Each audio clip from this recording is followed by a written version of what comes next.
आयुष्य ही देवाने दिलेली एक सुंदर गोष्ट आहे. ती जपा, तिच्यावर प्रेम करा. ती जपा, तिच्यावर प्रेम करा. आयुष्यात अनेक सुख दुःख ही येतच असतात. त्यांच्यावर मात करायला शिका. कारण सूर्यास्त झाला की सूर्योदय होतोच. सूर्याच्या अंशुमुळे ही सृष्टी उजळून जाते. तशाच प्रमाणे आपल्याही आयुष्यात एक सुखाची किरण येईल व ते दुःखही सरून जाईल. कवी सुरेश भट यांची कविता. भिजलो जरी आज मी हा माझा अंत नाही, पेठेन नव्या उद्याने हे सामर्थ्य नाशवंत नाही. छाटले जरी पंख माझे पुन्हा उडेन मी, अडवू शकेल मजला अजून ऐशी भिंत नाही. माझी झोपडी जाळण्याचे झाले तर कैक कावे, माझी झोपडी जाळण्याचे झाले तर कैक कावे, जळेल झोपडी अशी आग ती ज्वलंत नाही. येतील वादळे भेटेल तुफान तरी वाट चालतो मी, कारण अडथळ्यांना भिवून अडखळणे हे पावलांना पसंत नाही. त्या कवितेद्वारे कवी सुरेश भट असे म्हणतात की या आयुष्यात अनेक अपयश येतात, त्यांच्यावर मात करायला शिका. नाहीतर काही लोक आपल्या आयुष्यालाच पूर्णविराम देऊन बसतात. पूर्णविराम देऊन बसतात. आयुष्य ही किती मोठी गोष्ट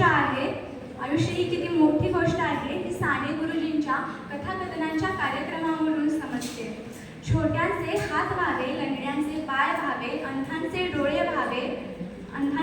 व्हावे, वृद्धांची काठी व्हावे. मग आयुष्यातील आनंद आपल्याला निश्चितच गवसेल. आयुष्य ही एक पर्वणी आहे. आयुष्यातला प्रत्येक क्षण हा सुवर्ण क्षण म्हणून जगायला शिका. कारण काही लोक आपले पूर्ण आयुष्य पैशामागेच व्यतीत करतात, पण हे विसरून जातात की आयुष्यात पैसा परत मिळवता येईल, पण आयुष्यात गेलेली वेळ व गेलेले वय आयुष्यात कधीही परत मिळवता येत नाही. आयुष्य हे एकदाच असते, ते जगून घ्या, त्यावर प्रेम करा. आयुष्य जगताना स्वतःची तुलना कधीही दुसऱ्याबरोबर करू नका. कारण आपल्याला परमेश्वराने देताना 2 पाय, 2 हात, दृष्टीसाठी 2 चक्षु दिले आहेत.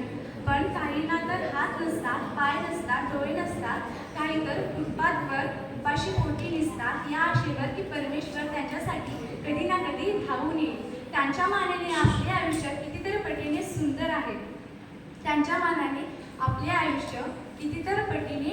आहे. ह्याचा विचार करा व परमेश्वराला धन्यवाद द्या.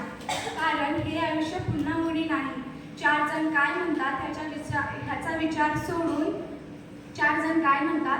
विचार सोडून तुमच्या मनाला जे वाटेल ते करा. शेवटी जाता जाता एवढेच म्हणे, अचूक नसतं नेहमीच कोणी, घड्याळ देखील चुकतं राव. जिंकलो म्हणता निसटून जातो हातून डाव. पडत जातात उलटे फासे, घरासोबत फिरतात वासे. जेव्हा फोल ठरतात दावे, कळत नाही कोठे जावे.